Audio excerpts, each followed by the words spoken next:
The universal DH is upon us. Spring training is not, and the Reds have not done a darn thing. We'll talk about that more with this all-star panel. You are listening to the RotoWire Fantasy Baseball Podcast, brought to you by WynnBET.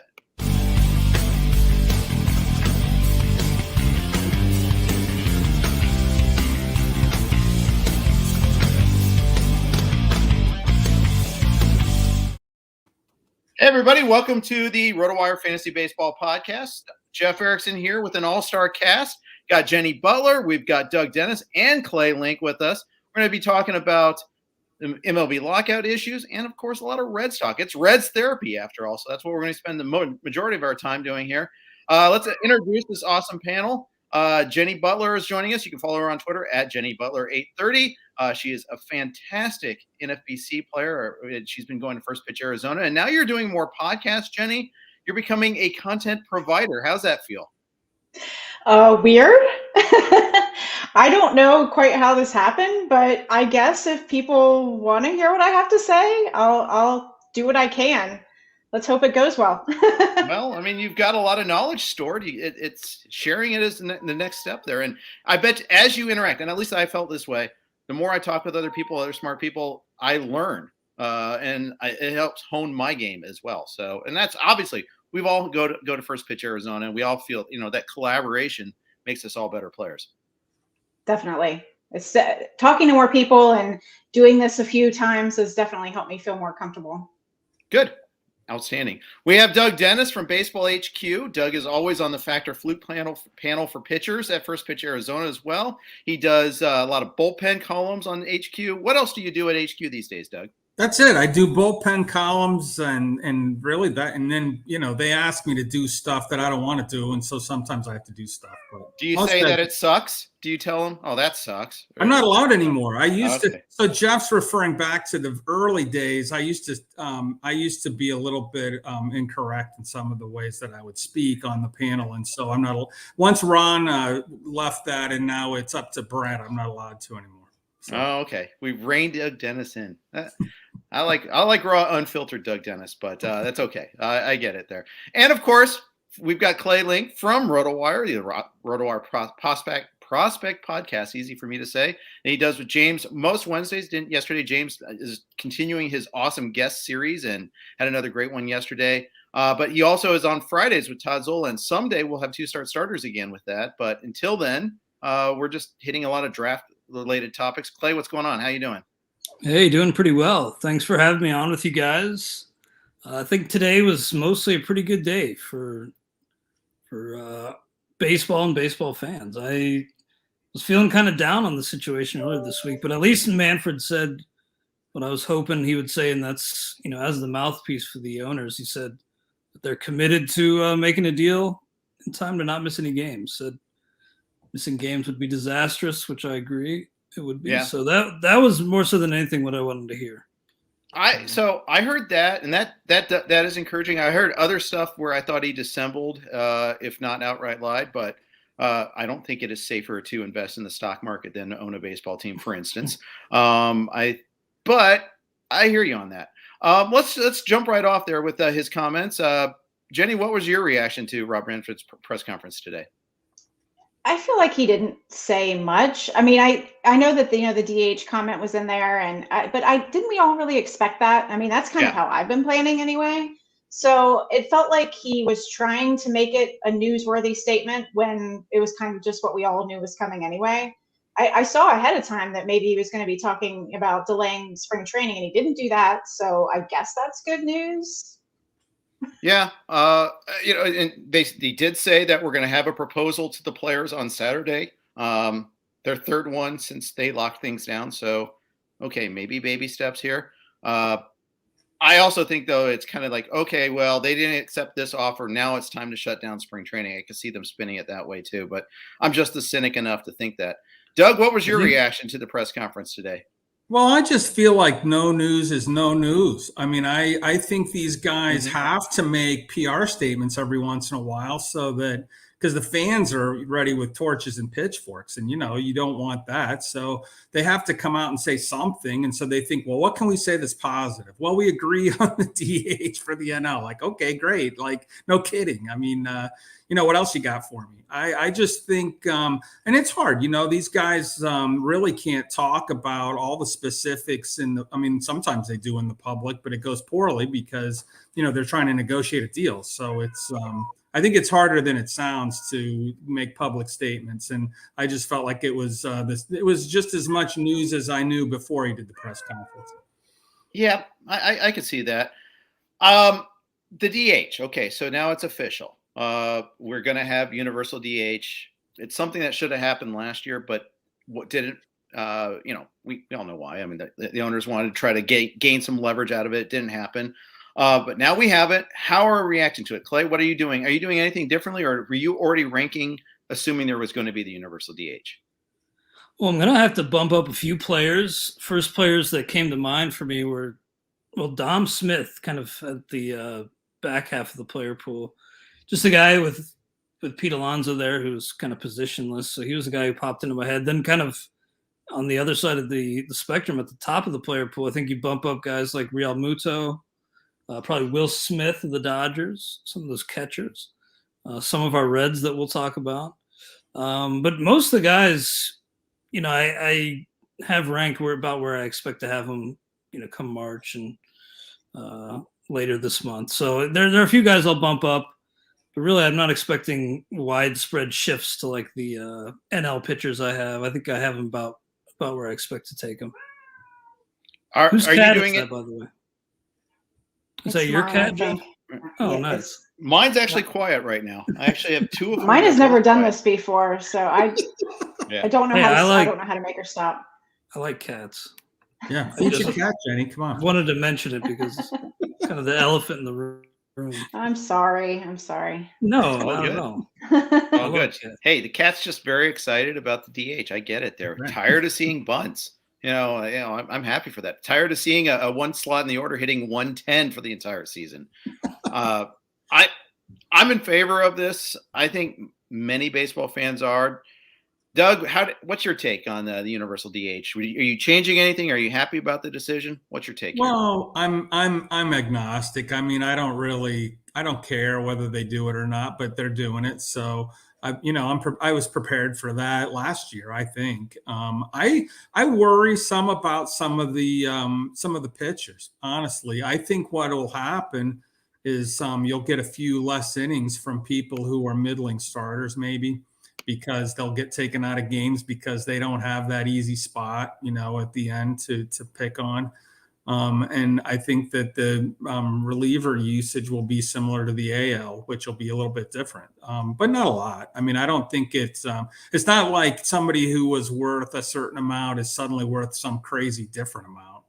But I do think there'll be differences in the way that teams handle it. Oh, for sure. Absolutely.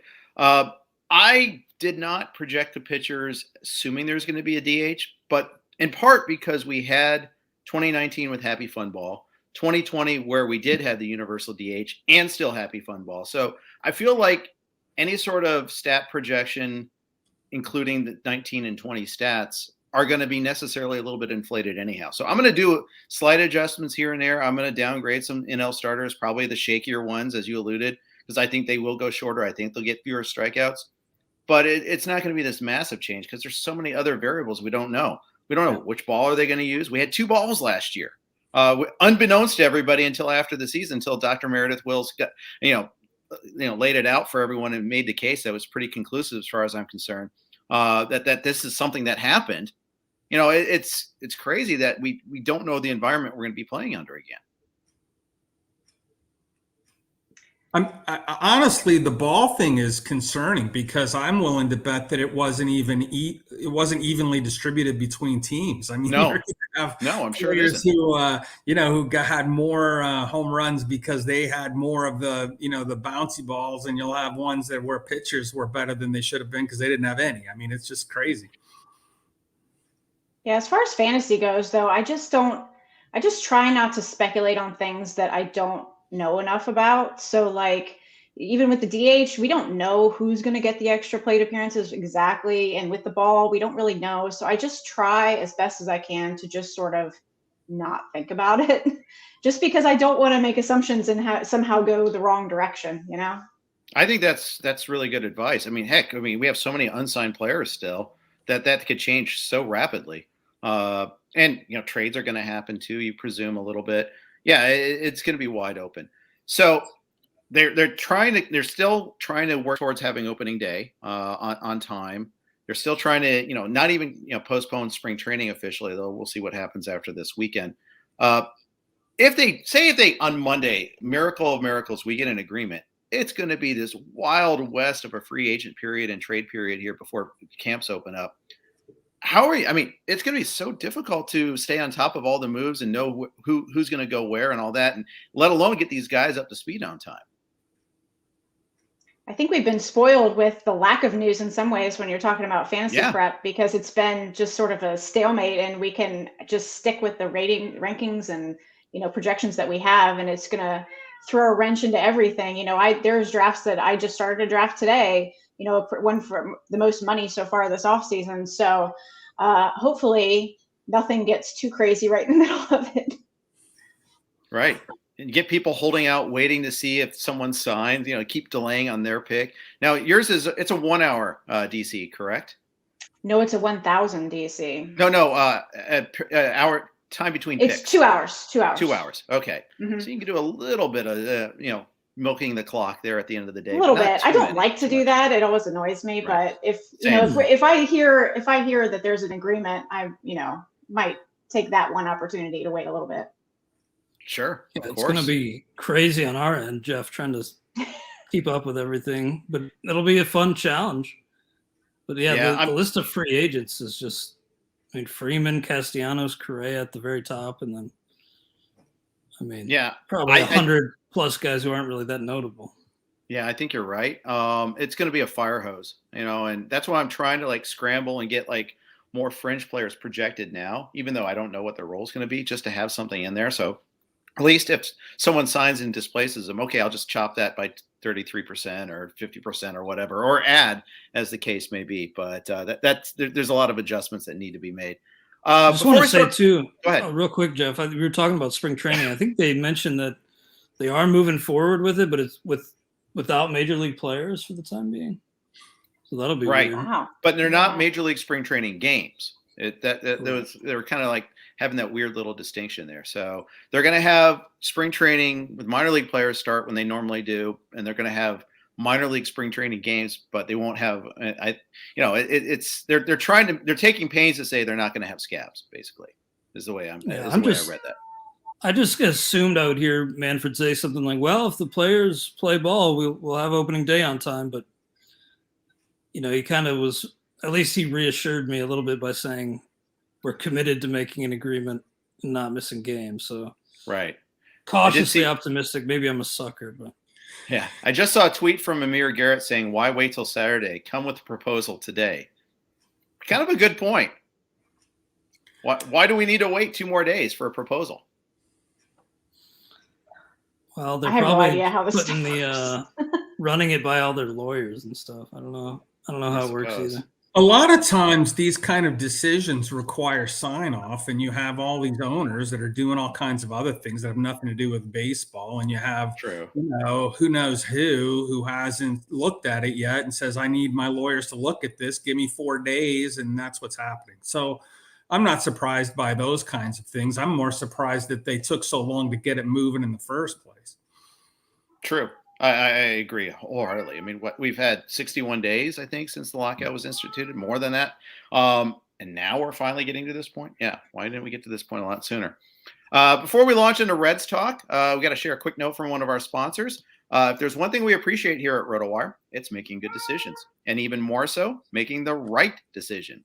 Listen up, folks. I have an incredible offer for you with RotoWire's newest partner, WynnBET, the premier digital casino and sportsbook app. WynnBET is now the exclusive sponsor for RotoWire's fantasy podcast. WynnBET brings you all the latest action with a user-friendly interface, moneyline bets, boosted parlays, over-unders, round robins, live betting, and so much more are at your fingertips. Want a break from sports betting? Head into WynnBET's digital casino and take a spin on roulette, double down in blackjack, slam the slots, or try your hand at baccarat. WynnBET is currently available in 8 states: Arizona, Colorado, Indiana, Louisiana, Michigan, New Jersey, Tennessee, and Virginia, while rapidly expanding. I really look forward to naming all 50 states at some point in this read. At WynnBET, the possibilities are limitless. WynnBET is currently offering all RotoWire listeners a risk-free bet up to $500 on your first wager. Download WynnBET now. That's WYNNBET. WynnBET, the exclusive partner for RotoWire's fantasy podcasts. It is Reds Therapy Lockout here. Reds and Lockout Therapy podcast here. We're going to focus more on the Reds. Again, I'm Jeff Erickson here with Clay Link from RotoWire, Doug Dennis from Baseball HQ, Jenny Butler. Jenny, where are you doing all your content providing right now? I missed on some of that there. Where people can find your work? So far, all that I've done is the FTN 5-tool fantasy draft guide.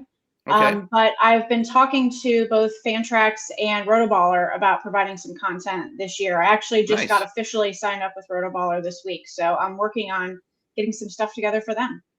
Outstanding. Looking forward to having that there, and we'll get that out there to everybody else, because Jenny is a great player, and she's been out at First Pitch Arizona a number of years now, so she knows her stuff. Make sure you follow her on Twitter at JennyButler830.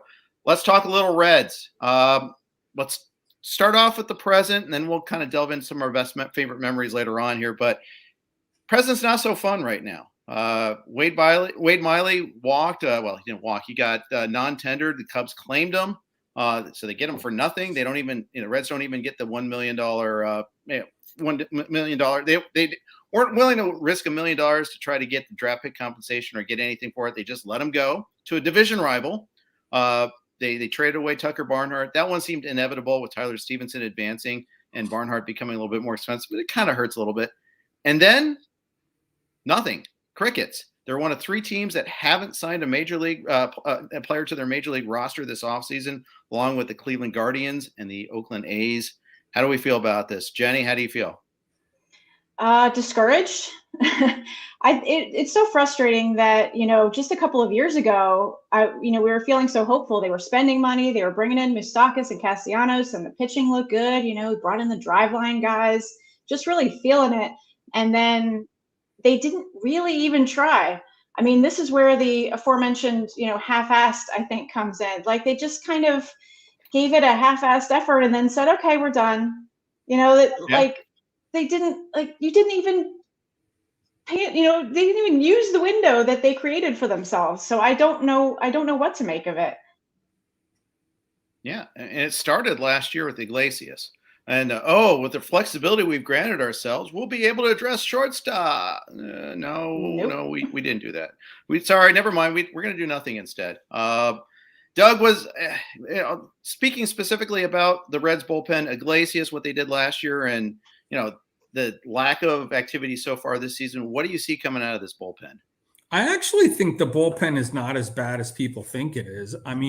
One of the unfortunate things last year is Lucas Sims got hurt. If Lucas Sims doesn't get hurt, I think that bullpen would have looked a lot better. Amir Garrett was not as good as hoped. I think we still kind of count on him to be a useful lefty. I think Sessa was a great pickup that they got from New York. I think he's going to be important to them. Obviously, they lost Givens, and he was very stabilizing later in the season. But I think they have arms. It's just figuring out how to use them and what to do with them. And I do have some faith that Derek Johnson knows what he's doing and will be able to do some of that. So I think the bullpen should be better this year than it was last year, barring injuries. And of course, there's always injuries, so you just don't really know what you're going to have. But I'm optimistic about it, and I think I think they're deeper than people realize. Yeah, Givens and Sessa both were good after the acquisition. Justin Wilson's still there. That was okay. We'll take your bad contract just to get Sessa. Okay, that's fine. I'm okay with that. What do you think? Antone too. We're not going to get him this year. Yeah, Clay. I know Clay and I were both on TJ Antone there. Kept on one up each other, I think. He was good while and he got hurt. I'll tell you another name that I should have mentioned originally was Art Warren, another guy. who's hurt? Art Warren, but then he was terrific late in the season, and I think he's another guy that they'll count on a lot. So they actually threw away another guy that I just find interesting. They threw away Brooks Rayleigh. Brooks Rayleigh's actually an amazing lefty arm that's no longer with the Reds, but they just threw him away last year. And I'm like, like sometimes you just wonder why they make the decisions they make. But right. I think Art Warren's going to be an important leverage reliever too for the Reds. You excited at all about Dory Moretta? His emergence in AAA at all? Is that going to move the needle at all?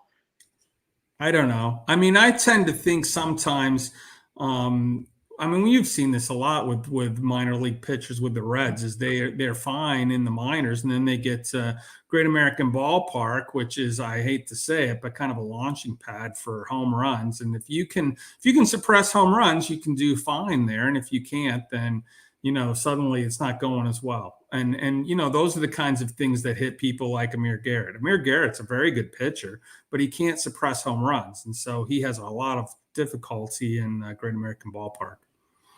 Yeah, it seemed with Garrett, he'd fall behind, got a groove one, and boom goes the dynamite to bring back one of the – I'm surprised I'm not the guy that was the boom goes the dynamite guy on that broadcast that went viral one time. But Clay, Wade Miley left. He was actually by WAR the best Red starter last year. I don't think he was the best Red starter, but by that metric at least he was.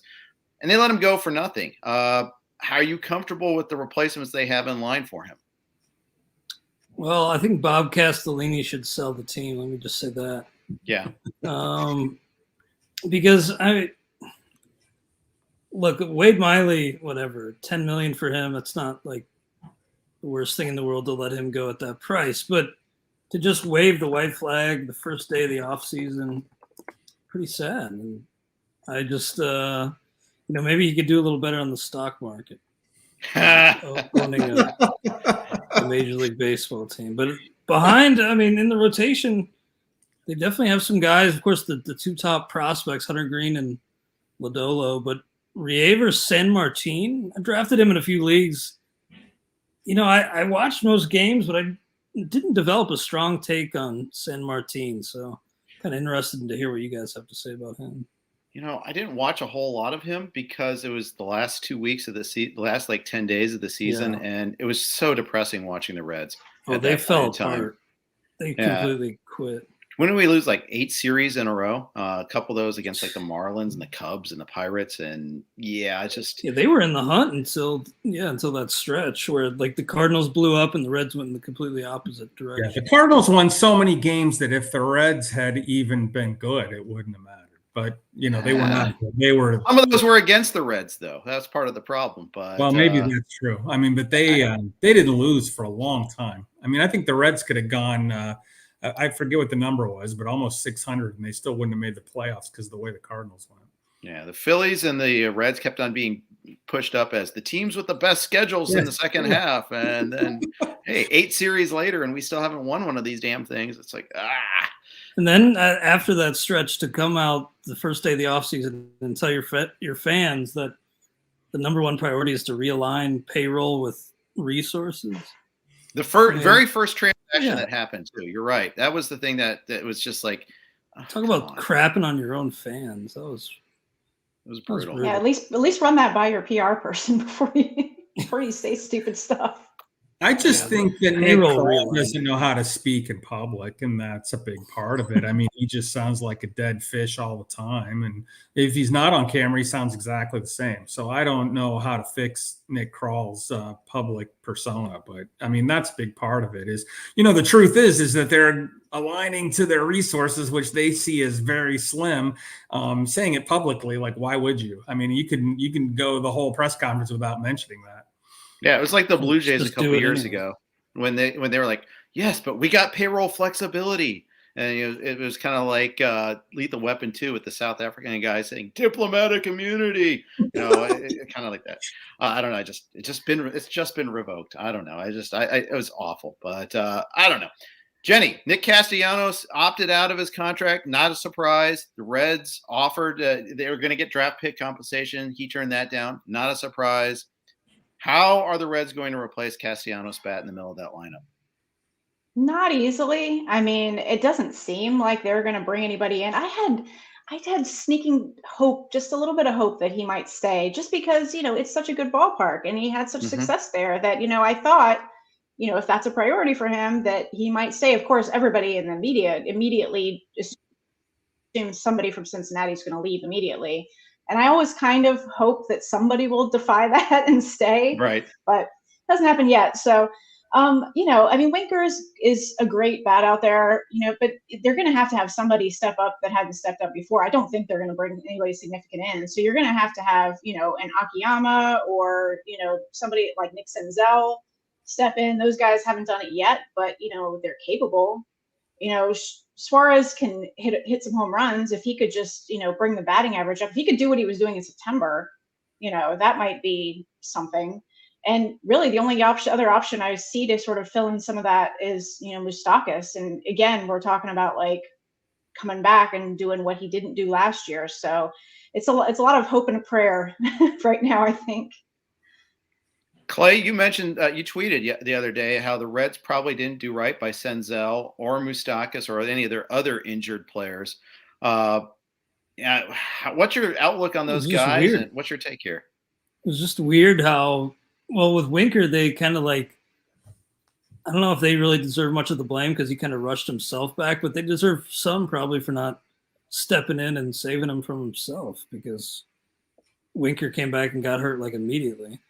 And Senzel, I don't know what was going on. They kind of kept it under wraps, but he was still favoring his knee late in the year. It's just a complete unknown. So, Senzel, I have no expectations for realistically. I have him kind of just off my board, essentially, not really considering him in drafts. Really? Moose, I mean, I can't see myself having any real hopes for him this year. So I still, maybe I'm that fool, but his second overall pick, he's going at 465-ish basically right now. I mean, he is clearly, like, you're just stabbing him. You're just taking a stab, putting him on your bench. With the DH especially, there should be playing time, right? I mean, I don't know. I can still see a path, but man, I understand the pessimism, but man, I hate giving up so much on this guy. Yeah, I Doug, don't what do want you to say I'm giving up on him, to be clear. Yeah. I just, if in the future, yeah, but I think this is going to be a season about establishing himself, trying to reestablish himself. And Moose, by the way, I mean, I like Moose, but I was reviewing our outlook for him, and I just don't know if I think he kind of has to be just in a platoon. Maybe because of how much they're paying him, they'll give him more than that, but I feel like he's just the platoon guy at this point. Even Suarez, if they don't use Moose as the DH, could lose some at-bats because of that too. Doug, do you have any hope for Senzel or for that matter, Moustakas? Well, I think it's one of those situations where if we had a normal season, they would be asked to prove that they're healthy and have a good showing in spring training in order to get regular at bats. But we're not going to probably see something like that. So, I mean, I honestly, even if spring training starts on time, yada yada, if they're rushing to get ready for the season, they're not going to spend a lot of time on players that they don't think they're going to use. So I think that these guys will start slower or farther behind than typical and have to catch up. I mean, I think they'll be in B games and backfield games and things like that, where if it was a normal spring training, they would get every opportunity to play, more. So I think it's prove you're healthy, but then also prove yourself in big league games against big league players. And I just don't think they're going to have that same opportunity with the lockout the way it is. Might be true indeed. Shortstop. Kyle Farmer had the best month of his professional career in June last year, right before the trade deadline. The Reds didn't add at shortstop. They did eventually call up Jose Barrero and barely played him. Is this going to be a continuing situation, Jenny? Are you going to have any Barrero shares, or what do you expect out of the shortstop position? I'm definitely open to taking Barrero late and, in one of the DC best ball kind of situations. I don't think I have yet, but I was pretty pleased with Kyle Farmer's performance last year. I used him pretty extensively in the late summer in my main event, and it went pretty well. I mean, I don't think he's given quite enough credit for what he did, but Barrera is obviously the future. So, they've got, if they're they need to see what they have. You have to get him in there and play him regularly. A lot of these guys, we find out that once they get the opportunity to play regularly, that's when you really see what they can do. So you can't, jerk them around. You just have to put them in there, let them play. And if they need to use Farmer, then he'll be there. But, you've got to see what he can do. Wasn't the best thing they did with Farmer was actually play Eugenio Suarez at short, and he was so bad in the field that like you put Farmer at short and it's like, he's pretty good. Yeah. Ooh, he has range.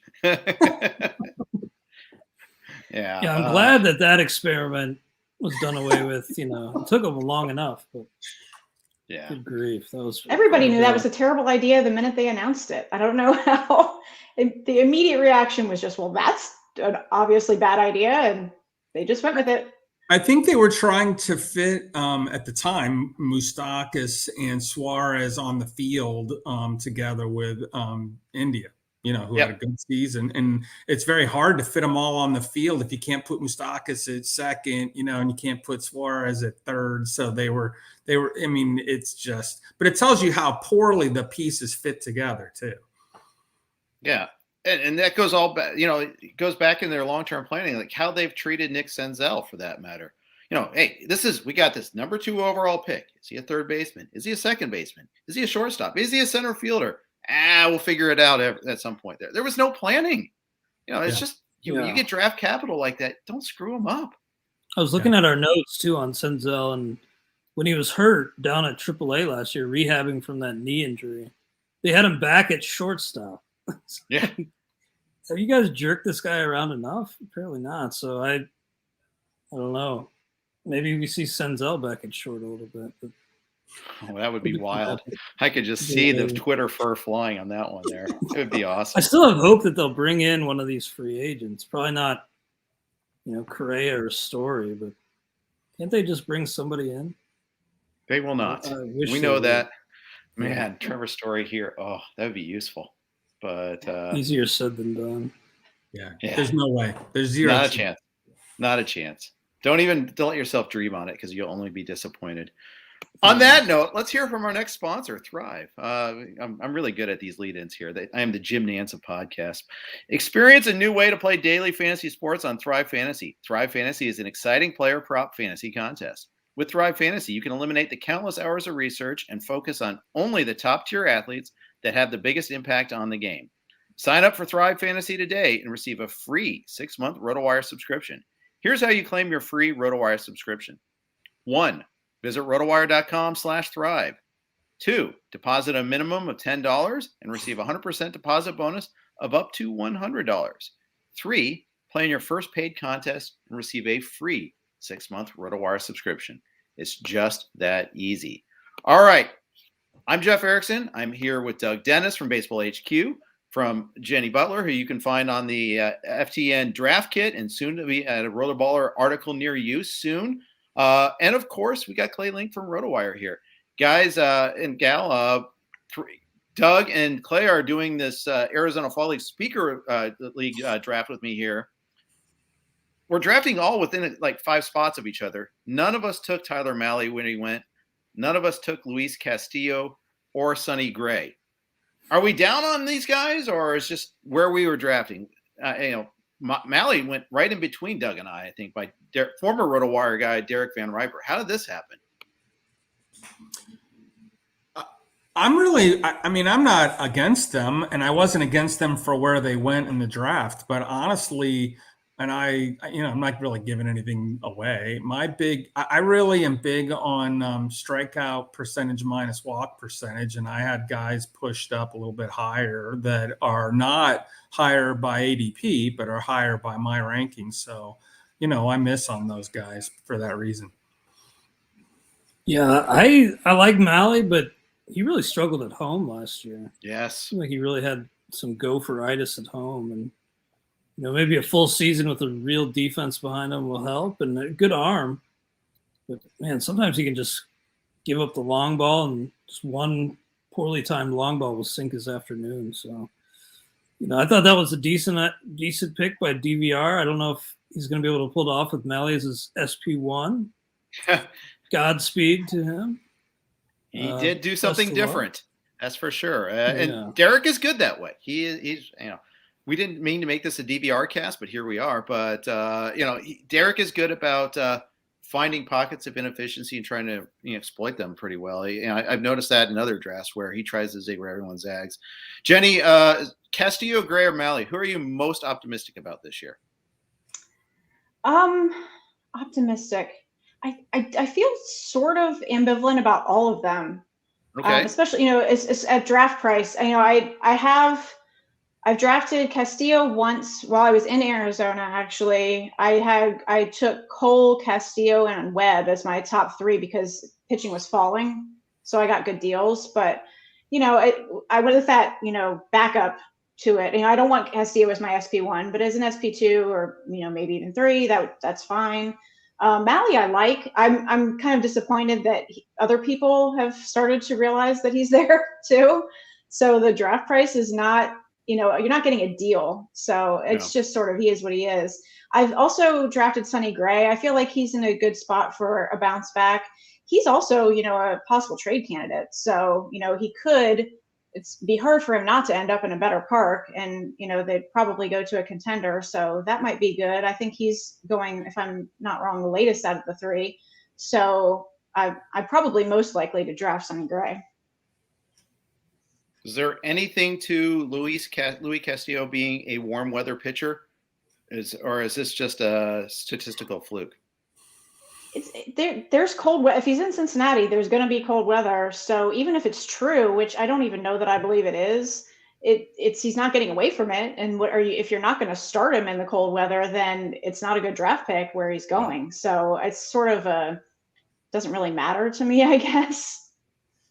Just needs to eat some Skyline before this cold weather starts. Exactly. Keep the stomach full with Skyline.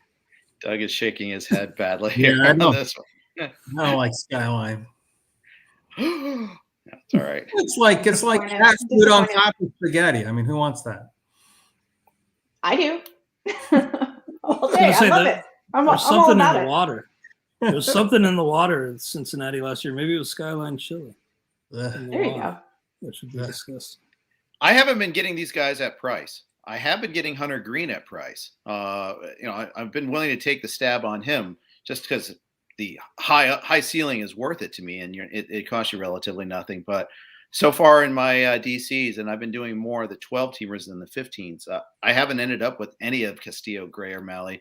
I think I'm closest on Gray because I think he's a little discounted off of where he was going last year. But Castillo, I'm worried that the changeup wasn't as effective. He wasn't getting as many whiffs as he used to, because you got to actually throw the fastball for strikes every once in a while too. Did better that June on, but I also hate using guys like we were saying with Mahle. Hate using guys you can't use in their home park. He had a ERA over 5 the last couple of years, I think, in Great American. So that's tough too. So I haven't been ending up with any of those guys. Sorry to cut you off there, Jeff. It's okay. I was just gonna say, I know rumors have died down a little bit, but I can still see Luis Castillo getting moved.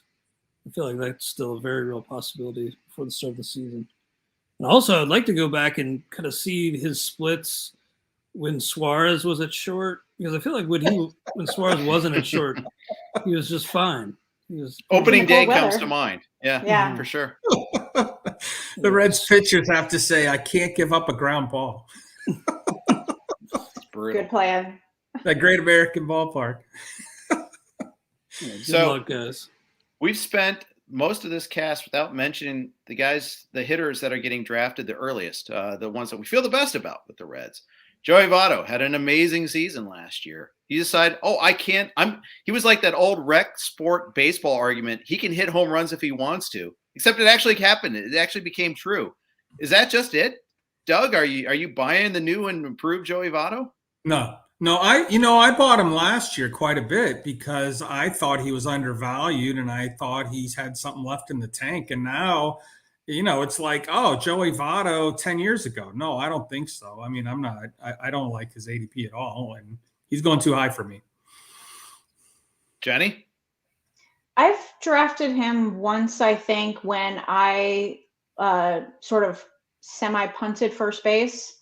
So I took him, I don't know, I want to say maybe like, let's see, I don't know, pretty late. And then pretty quickly after took another first baseman after him. So with the idea of, kind of getting, it's a best ball also. So, I took Trey Mancini. I took Votto in the 9th and Mancini in the 12th. So, I kind of went 1-2 after waiting on a position for a little while. So I'm fine with them. I don't love the increased price. I did also take him a lot last year, but I think, once you get past this most solid first baseman, that he's not a bad option where he's going. Yeah, that the whole narrative is backed up. Like, it all checks out. He lowered his hands. He was choking up on the bat for 3 years for whatever reason. He lowered his hands and decided, I'm going to start hitting for power, and did. But it seems like it's almost too easy to buy into that, him continuing to hit for that kind of power at this age. It feels like, yeah, the story is great and all, but that level of power, I don't really see it with Votto. I wanted to ask you, Jeff. I'm sorry. Yeah. Go ahead. Oh, I was going to say in this draft we're doing, Jeff, I took Max Muncy. I was wondering, would you rather have Votto or Muncy at first base? Because I have Muncy a little higher on my list. Muncy is known to be hurt. That's the one thing. I'm putting a pretty heavy discount on him this year. I think where you got him is fine. You get first and second eligibility, which is pretty nice. You get corner and middle. That can come in really handy. I haven't quite higher than him. Am I right? Yeah, couple rounds. Is that a DC format? It is 15-team DC format. Yeah, you got him in the 11th, Muncy in the 11th round. So, I waited on first base. Well, am still waiting on first base, as the case may be. So I'm taking this to extreme wait on first base. But I think there's plenty of guys I like, and I won't name names because, well, I'll name names. If you want to snipe me with that, that's fine. But wait a minute. No, I'm going before you, Doug. So you can only snipe me on one of them. And Clay's already got one, so I feel okay. But Gurriel's still out there. I'll take a chance on Frank Schwindel late. There's plenty of first base eligible guys I can get power from. I would have Crona and Votto went in the same round in the 10th round, like around 145 or so. And I thought that was a pretty good price for them. That's fine. I would have taken them there, but there are others. And everything's a give and take, right? I went pitcher to start, so something else had to give, and I had to try to catch up on steals, and I think I've done okay with that. But as a consequence, I've had to miss out on some first base targets that I like. For me personally, oh, sorry. Go ahead. That's all right. I was just going to say Muncy's pretty much off my draft board. Maybe not in a fab league. Once we get to March, hopefully we'll know a little more. But in a DC type format, I'm not taking him because there's a pretty significant probability that he misses the whole season. If he does have Tommy John, he's definitely out all year. So I'm not good. I don't want to have that dead spot on my roster. So I'll take somebody who even I think might be more of a part-time player over somebody who I think could be gone entirely. That's a good point. And we've had like 70 days of radio silence on all these guys' health. Muncy was on MLB Network in November, and he said he was behind. And that's the thing that made it very difficult to buy in on Max Muncy. As much as I like him as a player, and I do like him as a player, you have to cancel out a little bit of batting average with him, but you get so much else that goes with him. But, I just don't know about the health. And you're right. In the DC draft and hold format, I don't want a guy that will miss a big chunk of the season unless I'm getting a severe haircut. And it is a haircut. I mean, Muncy would have gone in the 4th or 5th round had he been healthy. We don't know that he's going to miss a large portion of the season. He might not miss any of the season. True. That's the thing. You might totally win on this, Clay. It's entirely. I actually just saw something that he was beginning his off-season workout. So, okay, we're still waiting on a lot of this stuff with these guys. We have no idea how any of these guys are progressing. It's tough, but I could see that in a DC where you just want to avoid the risk of having a dead spot because you're going to have like 10 of those anyway. How disciplined do you think the teams are about, like, what the medical staffs are and not communicating at all with the players? Do you think there's any back channel stuff going on here? They'll find a way, I'm sure. I gotta think so too. I mean, there's just so much at stake with these players. Doug, you drafted Tyler Stevenson in this draft. You got him in the beginning of the 10th round. He's getting pushed up a little bit among catchers because, hey, the runway is clear. They didn't sign even a veteran backup. It's pretty much, this is your job. Are you all in on Tyler Stevenson this year? I'm in at that price for sure. I mean, I don't think that we're going to find there's a lot of catchers that are good producers, you know, runs and RBIs. I mean, he's not a big home run guy, but he's a bigger home run guy than anyone who's not batting 200. You know, the Sanchez's and the Zaninos and those kind of guys. You know, he's not going to be as good as Will Smith, but I don't need that to be the case. I mean, I think in that round, he's fine. The thing that I really like is I just think he's probably going to stay healthy. He doesn't have somebody who's going to take time from him. I feel like when Votto needs a day off, he's probably going to play first base. DH is going to be there. He's probably going to play some DH. So I feel he's going to get a full complement of at-bats. And I think that for catchers, that's not usually the case. So that's what I'm really going for, is all the plate appearances that I think he'll have. Good batting average too, which is a sinkhole for catchers. So do you guys typically draft catchers early? Clay, you don't have one so far right now. Is this something is this like your plan? Or did it just work out that way, that where you've been drafting, you just don't like the prices? In the other drafts I've done, I think I ended up with like Sal Perez and somebody else. So I'm not against taking one of the top closers at all. I think I'm trying to think who I was targeting. Well, I wanted Keibert Ruiz in this one, but he went in between my picks, so I was kind of disappointed in that. He's getting a lot of helium. Yeah, he really is. I know James took Varsho. I have not been on Varsho much, but I would like to get one of those guys and avoid two of the real ugly options late, because they get pretty darn ugly. No offense to those people. Jenny, how about you? What's your general approach on catchers? Are you willing to take one early? I usually will take one early. Not always. I have taken JTR. Sal Perez is, you know, I'm open to it. But I'm more often likely to get the Yasmani Grandals or the Wilson Contreras, somebody sort of in that next tier. But I like to have that security. Last year in one of my mains, I was chasing catcher all year and spending not only, you know, you don't have to spend much money on streaming catchers, but even just the extra 10 minutes it takes every week is frustrating. So I don't like to spend the time or the thought or I don't like to think about it. But I did in my other main. I had Tyler Stevenson as my second catcher all year, and even though he didn't play full time, he was worth it. I mean, he was better than what I was going to get off the free agent list. So if he can get more at bats this year and basically do what he did, he should be solid. I don't know if I like that price. The price feels really high because we don't really know if he's going to get all those extra DH at bats. There are a lot of people that could really benefit from those DH at bats. So. But I do like him. I think he'll be a solid catcher. I tried to stream catchers in one of my leagues last year and just timed it so poorly. Yeah. With like Cal Raleigh, like 1 for 40, then Martin Maldonado or somebody. All the Texas Ranger catchers. Yeah. I'm still waiting for Huff to get that first at-bat of the season there. Yep. I've done that. I like getting one. I got JTR in this draft. I picked roughly around ADP, around pick 50 or so. I really like getting Will Smith where he goes. I think he's going to go up. I think you're going to talk about a guy that's going to get some helium. Now that we know for sure that the DH is going to be there, I think he really benefits from that. So I think he's going to be a guy that goes up and up and up. I'm not aboard the Varsho train. I'm not convinced he can hit. I see the idea of, hey, stolen bases from the catcher spot. That seems great.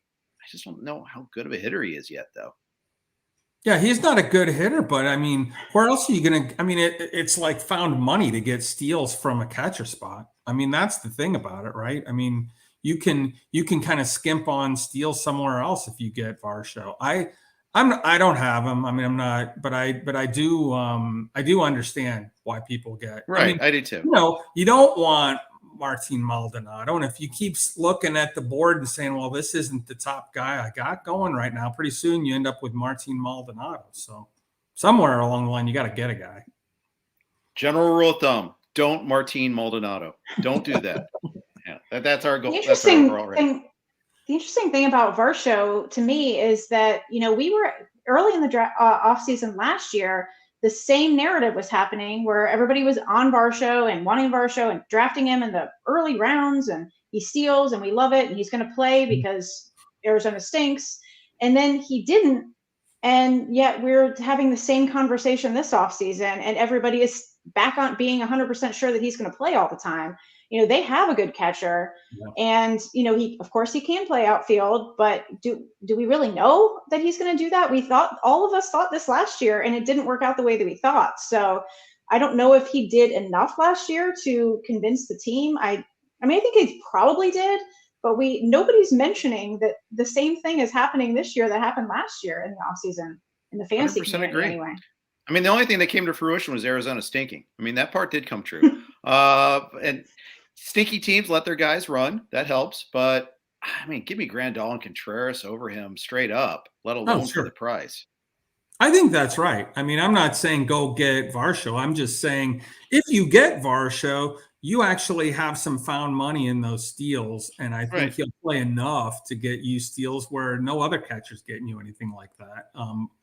I do think he'll play. I don't think he's the main catcher because I think Kelly's the main catcher, but I do think that he'll play pretty much like he did last year. Hopefully he doesn't have an April. He had a terrible April last year, and that really I had him in labor last year, and Sean Childs was trying to trade for him all throughout. He called me 3 times a week saying, give me Varsho for nothing. And I'm like, why would I do that? Like, what other catcher am I going to have? Like, no, I'm not doing that. So it was, but every week he'd go, he had another bad week. Give him to me for nothing. It's just one of those things. But I do think he'll play, but it won't be as the main catcher. It'll just be all over the place.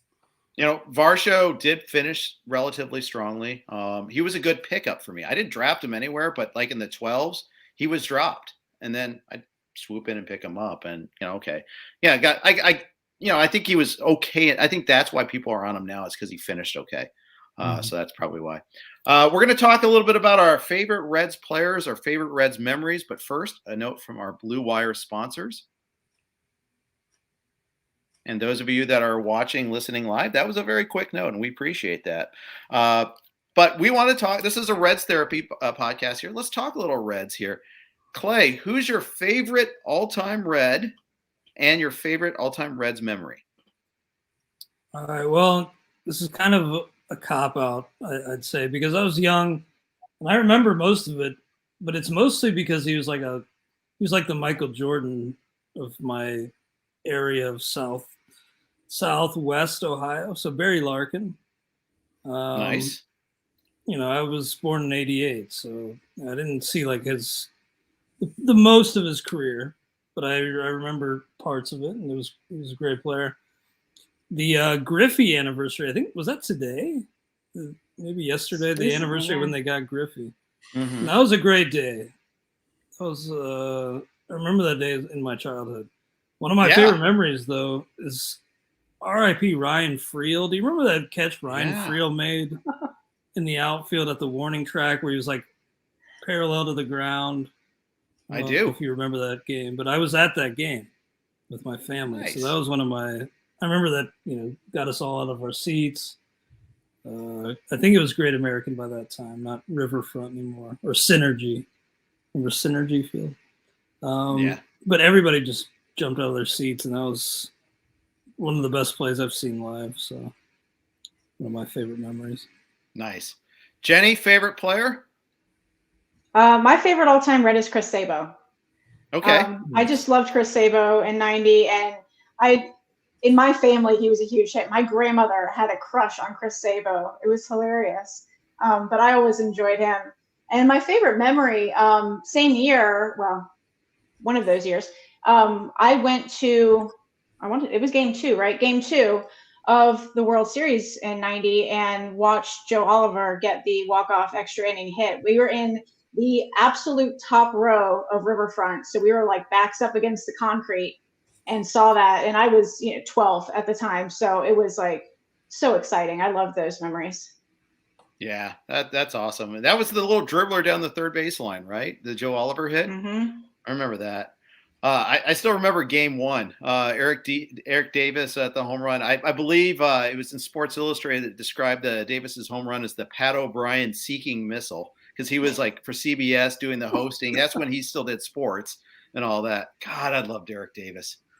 Just it's a shame. And unfortunately, that was like the demarcation, game 4 of the World Series, when he got broken and left behind in Oakland. I mean, just disgraceful. But anyways, I loved Eric Davis. Doug, I already know the answer to your favorite player because everyone already answered it for you. It's Davey Concepcion. Why? Why is he your favorite Reds? Because when I was a little kid, he was the shortstop for my favorite team. I mean, that's right. You are shortstop centric. I mean, you build your teams around shortstops. That's right. I didn't think about it that way. Yeah. He was, and he was rock solid. I mean, he was a very important.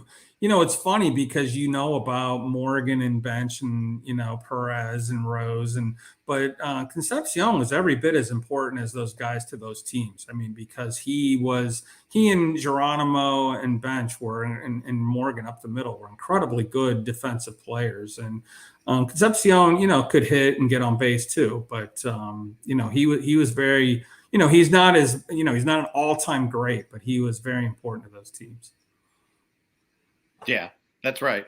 He was. That whole team. I loved Foster. That was my first favorite as a kid. The 77 season, 52, 139, or 149, excuse 149, me. 149, yeah. I just loved it. I used to imitate that batting stance, but he was quiet. He wasn't like the flashy guy. We all loved. Have you seen him recently? I mean, he's old, but he looks the same. I mean, he's shaped like a V. His shoulders are like this, and his waist is like this, and he looks exactly the same today. I mean, he looks a little bit. I mean, it's like Botox or something, but he looks the same. I mean, I feel like he could go out there and rip 50 home runs in batting practice, and he probably could, honestly. One of the saddest days I ever had was him getting traded to the Mets for Alex Trevino. Brutal. My first Reds memory was actually the 76 World Series. I was 5. My grandparents were babysitting me. My parents actually went to the game. And I remember it was this big debate, Johnny Bench versus Thurman Munson. And the Riverfront scoreboard was flashing, Thurman who? And he scored from like first base on a single or something like that, just to shove it at us. But then Bench homered twice or something like that. It was obviously it was a great year for the Reds. I wasn't old enough to remember 75, unfortunately. But 76, I barely was coming into my conscious there. I couldn't. I'm going to cheat. I can't narrow it down. It was Foster. There was Davis. I loved Mario Soto. Mario Soto is like so underrated. I'd name my teams the Mario Soto Circle Change is like my NL Keeper League's team name still. I used to try to throw a circle change, except I'm left-handed and I don't have a fastball, but I digress. I was changing off of a changeup, but it's okay. So I threw a circle change and it kind of moved just a little bit because I loved Mario Soto so much.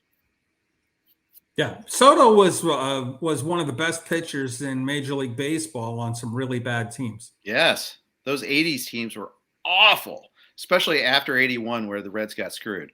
Best record in baseball, but didn't make the playoffs. But not holding on to that one either. We got a lot of grievances as Reds fans, but I guess a lot of fan bases probably feel the same way and hold grievances. Anything else that you want to talk Red-centric since we got you guys here? Any other player you like? Clay, give me one Reds player that you will try to roster this year. Okay. And why I can't take him from you. Well, I'll give you one I will and one I won't. Okay. The one I will is probably going to be Luis Sessa. I was on the Lucas Sims train a little bit, but Sessa impressed me, and Jason Collette's article at RotoWire kind of opened my eyes to just how good Sessa is and was. So I like him as a late dart in that bullpen. At the top, though, the player pool, I'm not going to draft Jonathan India.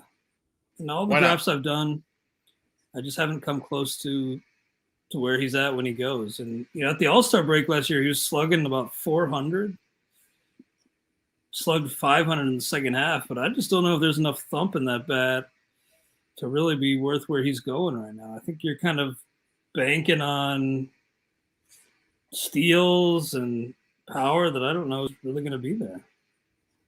So I mean, do what you want, obviously, but I will throw out the caveat that I may be too close to the situation, not literally, but just forest to the trees, where I'm kind of expecting the worst.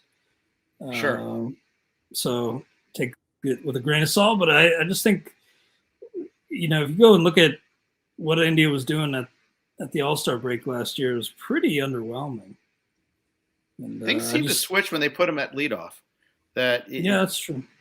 But I don't know if that's a position changing things or him earning that position, by him playing. I don't think the position caused him to hit better. ADP is since New Year's is 91. I get it. It's asking a lot. You got to hope that he's going to hit for average and run, basically, and he's going to score a lot of runs because he's certainly not going to hit for a ton of power. Jenny, one red that you'll take, one red that you will not take.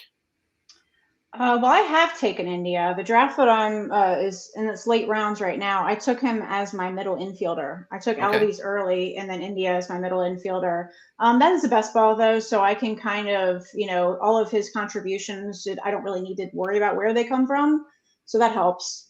I think probably the one I'm most likely to take at this point, I guess it's probably Sonny Gray. I used to not take reds at all just because I was too close to it. I just didn't feel like I had a good opinion of I couldn't form a good opinion, an unbiased opinion. So I never took them, but I probably would take Sonny Gray most likely. One I won't take, I don't know. There's probably Castillo. I mean, I have taken Castillo, so it's hard to say that. But I mean, at his price, it would be unlikely for me to have any more shares of Castillo.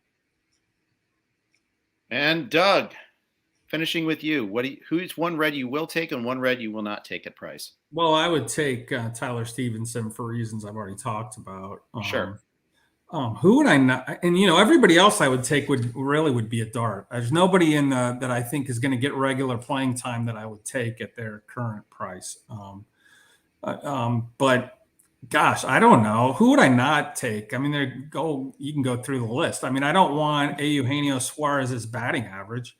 I don't want Nick Senzel's injury risk or Moustakas' injury risk. I think India might be priced too high. He certainly was in this draft that we're in here, I think. I think Votto's priced too high. I think I liked his price last year. This year, I think that if he does the best he can do, he's already priced at that. So I don't know how that's going to work out for people who are paying for him. I think there are position battles the Reds are going to have that we don't know how they turn out. I agree that Sonny Gray at his price isn't the worst thing in the world. I don't like Castillo at his price. I think Molly's okay at his price, but I wasn't seeking him out. The bullpen is I think it's good as a group. But you're going to tell me which one is going to, reward me with saves. I don't know who that would be. I expect, I guess, Art Warren, may end up being a value guy, but that's throwing a dart. So I think any value we're going to get from the Reds are going to be dart throws, except for Tyler Stevenson. I do like him more than most. Very good.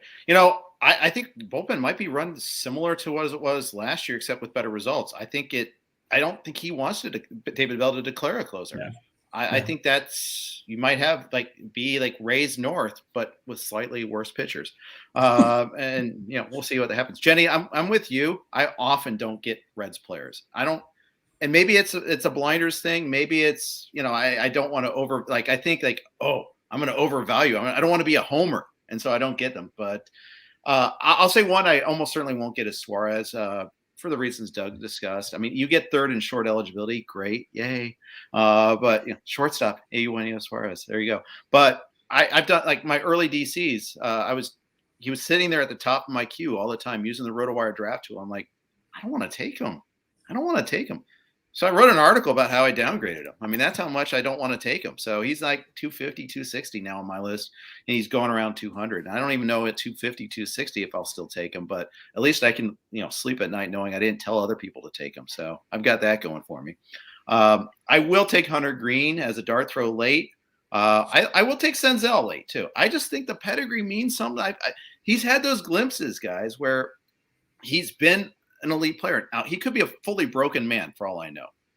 But at 450, let me face that peril. I'll take the chance there, see if it turns out to be something there. Because that could be like that late speed guy that can actually hit a little bit. And so I'll take the chance on him there and roster him, at least in a draft and hold. I feel like, okay. It's a round 30 and a 15-teamer, round 40 and a 12. Sure, why not? I think you're going to get him in our league. I might. I just might, because it sounds like you will not, and that's okay. One less person to know. I can take them in the even number rounds instead of the odd number rounds now, so because I know you're in between, so I got that going for me. What are you going to say, Clay? One name I don't know if we mentioned at all in this pod was Aristides Aquino, the Punisher. So I just wanted to at least mention his name. Maybe a big DH boom guy. No, probably not. But maybe he's – you take him, you're the punished. Yeah. But no, I just don't forget about him because he'll probably be in the mix too. Maybe he's like a preseason DFA or something. But well, when you're doing the scramble for playing time, I mean, let's face it, the Reds outfield is so unset right now. Yeah. I mean, Naquin's not really an everyday player.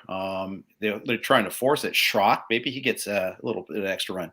TJ Friedel made that beautiful debut. Maybe he'll play. I don't know, but none of those guys excite me. But one of them's going to play probably. So when we're in the 45th round of our 15 teamers, take it. Maybe that's the dart throw time, but we'll see. I still think I might end up. I think Senzel's going to be mine, but we'll see. I don't feel like it's costing me a whole lot, and I think the upside is worth it. So I get last say. I'm hosting. That's how it goes. Tough break for you guys. But no, thank you so much for jumping on. Jenny, again, tell everybody where they can find you. Yeah, the place to find me right now is probably Twitter at Jenny Butler 830, and hopefully this season you will see me on Rotoballer and Fantrax. All right, very good, and maybe we'll have another Reds cast at some point too, and I'll get you back on too. Doug, go to the playoffs. Yeah, that's right. That's right. Doug, are your bullpen articles already going up on HQ, or are you holding those? So you're doing that now, and of course during the regular season as well. When do those usually come out? Well, our season really starts in another couple of weeks, and they'll be on Fridays. I have two up right now that are kind of aimed at later around what to do. Okay. I mean, everybody kind of is pushed closers up so high this year, so not everybody's getting them because there's only so many to go around. So what happens if you don't get one? I mean, that's kind of what I'm aiming at right now. Good stuff. That's really pertinent right now because, like you said, in these draft and holds especially, they're getting pushed up like crazy. If you're in a 15-teamer, it's not physically possible to get them. So, not for everyone to get them at least. Clay, you got Todd tomorrow. What are you guys covering tomorrow? Good question. I really don't know. All right. A variety of topics, but no, I honestly haven't put together the outline yet. So we'll talk a variety of things, probably a lot about this draft that we're doing. I got a dog last summer, so now I'm making sure I listen to as many podcasts as possible. And I always listen to, like, when I'm walking Harley, I listen to you and Todd, and I'm going to try and just get adding more and more to my queue. But the problem is there's so many darn good podcasts out there that it's tough to keep up. But we'll see. But looking forward to Clay and Todd tomorrow. Thanks, everybody, for listening to Reds Therapy and a little Lockout and DH talk as well. Thanks again to WinBet for their constant sponsorship. And we'll be back at you again tomorrow with Clay and Todd. Take care.